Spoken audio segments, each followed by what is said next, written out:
घंटे 8 घंटे रोज़ काम किया है। अभी अल्हम्दुलिल्लाह हमने वहाँ पर कुछ अपने सिक्योरिटी के कंट्रोल्स वगैरह, कैमरास हो गए, फिर सेल्स का आपने कितना माल दिया है, कितनी आपकी सेल होनी चाहिए, ये चीज़ें थोड़ी सी मैनेज की हुई हैं। तो अभी जाने की ऐसे ज़रूरत नहीं पड़ती, लेकिन मैं कोशिश करता हूँ हफ्ते में एक आधा चक्कर वहाँ पर मेरा लग जाया करे।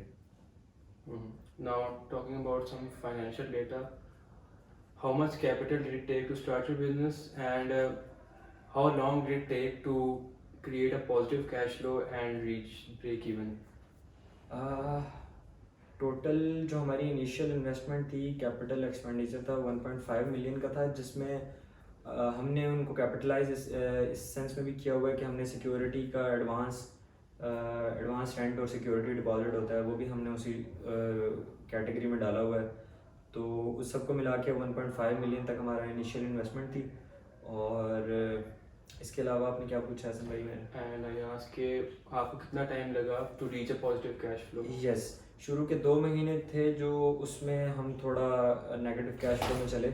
वो इस तरह था कि शुरू के 2 महीने में हमारे एक्सपेंसेस ज़्यादा थे, वो हमें मार्केट का बिल्कुल अंदाज़ा नहीं था, बिल्कुल नहीं पता था। हमारा फूड इंडस्ट्री में पहला स्टेप था, तो हमने उधर शुरू के 2 महीने नेगेटिव कैश फ्लो देखा है। हमने देखा कि लेट सपोज अगर आपने रेंट देना ना 5 तारीख को, तो वही पैसा हम रोल करके 10 तारीख को रेंट दे देते थे, 15 तारीख को दे देते थे। लेकिन 2 महीने के बाद जो है अल्हम्दुलिल्लाह एवरीथिंग इज़ गुड, और from the third month we have been profitable. And also tell us about the pressures at the time and the crisis during the early survival period, क्योंकि हमें यूजली हम देखते हैं कि at the start business struggle करते हैं, obviously lack of planning, there could be other reasons as well. So what in particular were the pressure and crisis you faced? शुरू में मसला था हमारा, हम पैसे बचाने के चक्कर में बहुत ज़्यादा थे कि यार अपनी इनिशियल इन्वेस्टमेंट को जितना खींच सकें, कम से कम कर सकें करें। तो उस सिलसिले में हमने उस गोल को अचीव करने के लिए हमने कुछ इक्विपमेंट उठा लिए यूज्ड, तो जिसकी वजह से वो यूज्ड इक्विपमेंट वर्किंग आवर्स में तंग करना शुरू हो गया स्टार्ट में। तो वो एक बहुत बड़ा मसला था, क्योंकि वो मशीनरी ऐसी है कि उसका आपको मैकेनिक हर जगह नहीं मिलता, स्पेसिफिक जगह लेकर जाना पड़ता है कराची के दूसरे कोने में। तो वो वर्किंग आवर्स बहुत डिस्टर्ब हो रहे थे। वहाँ पर हमारी प्लानिंग थोड़ी सी जो है वो इफ़ेक्टिव नहीं थी। हमें चाहिए था शुरू में कि हम नई मशीनरी उठा कर जाएँ, एक सॉलिड तरीके से जाएँ, लेकिन हमने बाद में शिफ्ट किया न्यू मशीनरी पे, और अल्हम्दुलिल्लाह हम ठीक जा रहे हैं। सिमिलरली शुरू में जो हमारा प्लानिंग का गुड पार्ट था, हमने कोई एक्स्ट्रा जो है एम्प्लॉयज़ नहीं हायर किया, हमने ख़ुद काम किया वहाँ जाकर। मैं my self I was a waiter, मैंने वहाँ जाके अपने स्टार्टअप पे एज अ वेटर काम किया। तो उसका बेसिक पर्पज़ ये था कि यार हम कस्टमर को जितना अच्छा अपना ब्रांड मैं रिप्रेजेंट कर सकता हूँ, उतना अच्छा कोई नहीं कर सकता। तो यही reason About the pressure and crisis during your early business survival period. Yes, शुरू में यही था कि हम पैसे बचाने के चक्कर में बहुत ज़्यादा थे। हमें था कि यार अपने इनिशियल इन्वेस्टमेंट को जितना कट डाउन कर सकें करें। तो उसी गोल को अचीव करने के लिए हमने कुछ यूज़ मशीनरी उठा ली।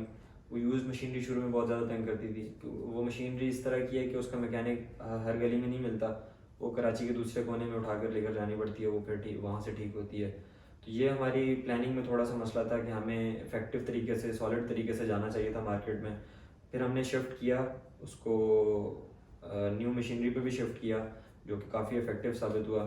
सिमिलरली हमने शुरू में शुरू में हम बहुत ज़्यादा इस गोल पे सेंटर्ड थे कि यार अपनी इनिशियल इन्वेस्टमेंट को जितना मिनिमाइज़ करना है हम कर सकते हैं, हमने करना है।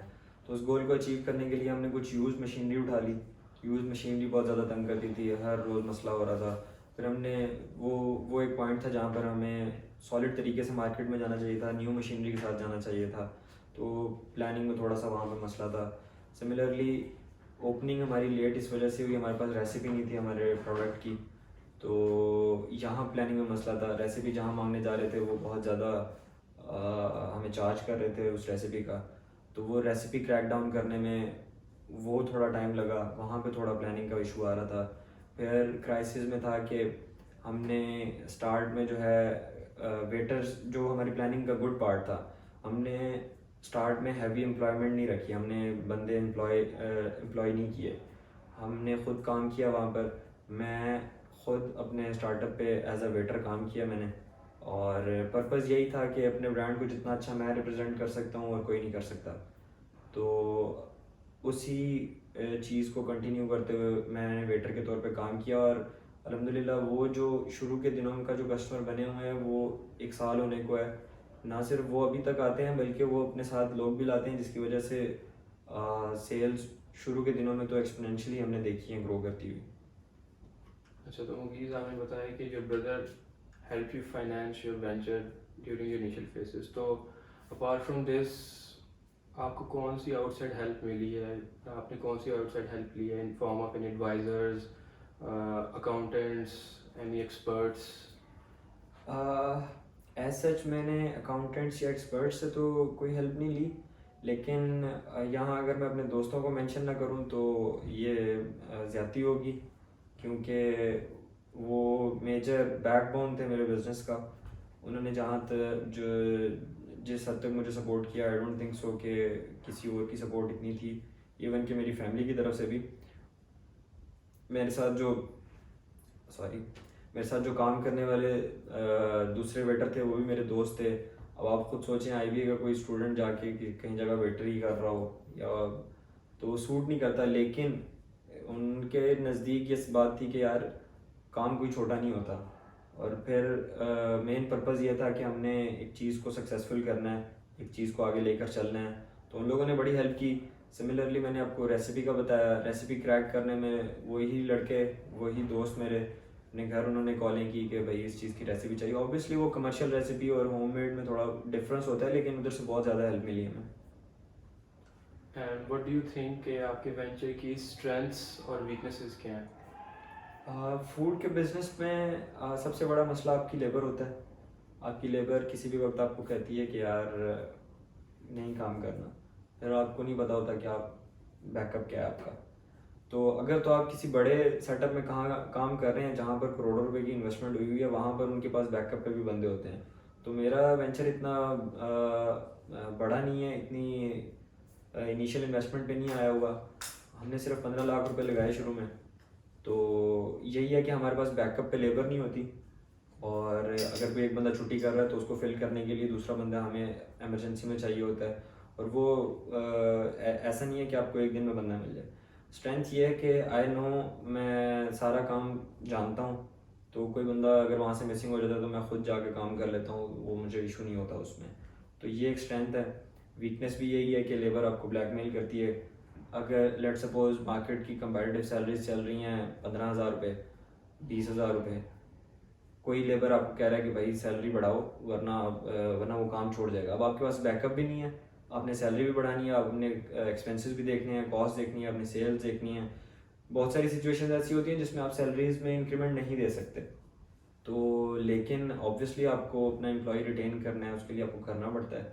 तो ये आई गेस के वीकनेसेस हैं थोड़ी सी, और इन पे काम करना चाहिए।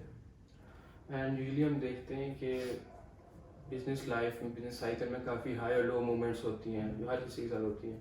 तो इन 12 मंथ्स में आपको ऐसा कोई ऐसी मोमेंट्स रिकॉल कर सकते हैं कि जो आपको बड़ी ट्रम्पेंट मोमेंट्स लगी हों, आपने वाकई कुछ अचीव किया है या आपको लगे कि ये मेरी सबसे वर्स्ट मोमेंट थी, कोई भी रिकॉल कर सकते हैं? और मेरे लिए सबसे जो एक मेमोरेबल मोमेंट है वो यही था कि जब हमने पहली दफ़ा 1 मिलियन की सेल्स रिकॉर्ड की मंथली। तो बस यही था, फोकस यही था कि यार अब इस सेल्स को नीचे नहीं आने देना है, इसको ग्रो करवाना है। तो एक मैसिव हमने बजट फिर एलोकेट किया उसकी मार्केटिंग को, और अल्हम्दुलिल्लाह अभी हम अपनी सेल्स को देख रहे हैं कि वो मज़ीद बढ़ रही हैं। तो at this moment do you still want to have partners या you want to work solo? I don't want to have partners in this current business, लेकिन एक्सपेंशन के लिए obviously I would need some. तो मैंने आपको पहले भी बताया कि I am looking for a team. जैसे ही मुझे कोई रीज़नेबल टीम है, एनर्जेटिक टीम मिलेगी तो इंशाल्लाह I will go with it. And thirdly, what is your current target market?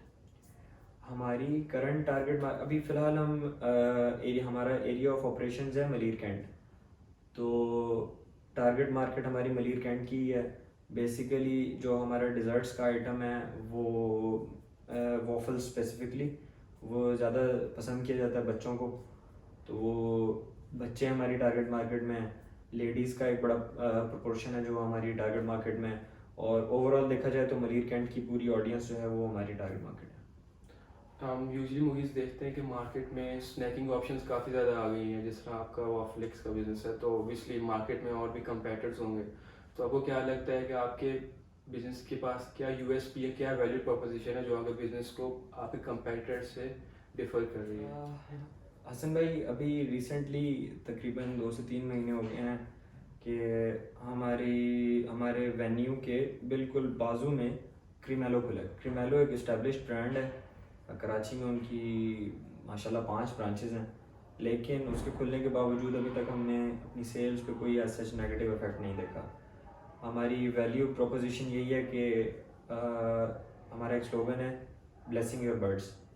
तो मेन बात यही है कि हम टेस्ट दे रहे हैं, और जिन प्राइसेस पर हम जो टेस्ट डिलीवर कर रहे हैं वो और कोई नहीं कर रहा मार्केट में। तो आई गेस कि ये एक सॉलिड पॉइंट है कस्टमर के लिए कि वो डिजर्शन पर आए, हमारे डिजर्ट्स ट्राई करें। And I want to ask के आपको कौन से पर्टिकुलर रिस्क और चैलेंजेस फेस हुए जो आपने ओवरकम किए हैं throughout these 12 months? Inflation जो इन्फ्लेशन की वेव थी, इसमें काफ़ी कॉस्ट ऑफ गुड्स जो थी हमारी काफ़ी ज़्यादा बढ़ गई थी।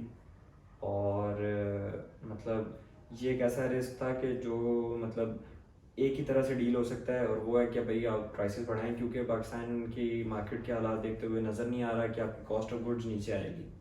वो तो अभी प्रोजेक्शंस ये हैं कि वो मज़ीद ऊपर जाएगी। तो अब आपने प्राइसेस भी बढ़ानी है। अब आपने ख्याल रखना है कि वो प्राइसेस का जो इम्पेक्ट है उससे आपका कस्टमर नहीं कटे। तो इस चीज़ में एक थिन लाइन है, उस थिन लाइन को फिगर आउट करना और आइडेंटिफाई करना कि यार किस प्राइस पे कस्टमर को क्या चीज़ ऑफ़र करें तो वो हमारे पास से मुंह नहीं मोड़ेगा। तो आई थिंक कि ये एक ऐसा चैलेंज है कि जो अभी भी है, रहेगा, क्योंकि आए दिन पेट्रोल की प्राइसेस बढ़ती हैं तो हमारी बेसिक चीज़ें जो हैं मैदा, चॉकलेट, इनकी प्राइसेस बढ़ जाती हैं। ये बढ़ती हैं तो हमारी कॉस्ट ऑफ गुड्स बढ़ती हैं, हमने ऑब्वियसली रिकवर करनी है अमाउंट, तो उसके लिए प्राइसेस बढ़ानी पड़ती हैं।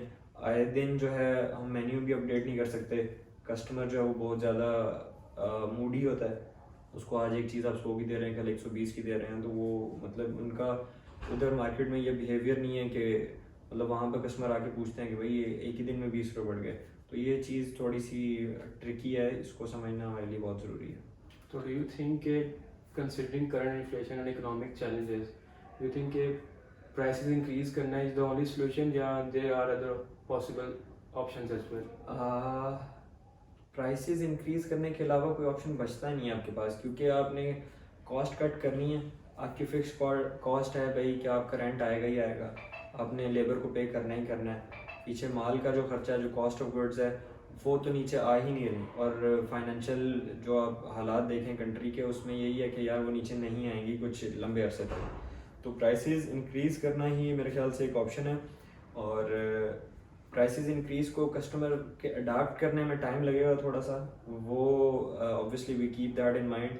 तो हम एक ही दफ़ा में ऐसी प्राइसेस में हाइक नहीं देते कि यार कस्टमर इस चीज़ को पिक कर ले। तो हम थोड़ा थोड़ा 10 रुपये 20 रुपये करके पर आइटम बढ़ाते हैं ताकि कस्टमर को इतना ज़्यादा फील ना हो। And lastly, considering the current economic challenges, do you think uncertainty has reduced over time? नहीं, अनसर्टेनिटी अभी तो मार्केट में वैसे ही आई थिंक ये बढ़ गई है। लेकिन वही बात जो मैंने स्टार्ट में की है कि जेन जी का जो 70 to 80% बजट है वो फूड पे स्पेंड होता है। तो ये मार्केट आई थिंक कि कभी सैचुरेट नहीं होने वाली। तो you are good to go any time, आप किसी भी वही फूड मार्केट में जंप कर सकते हैं। But there are things to ponder upon, वो आपको पहले कंसिड्रेशन में लेनी चाहिए। Yeah, that's it. Thank you so much, Mughis. It was Thank you, pleasure Shubham. talking to you. Thank you so much.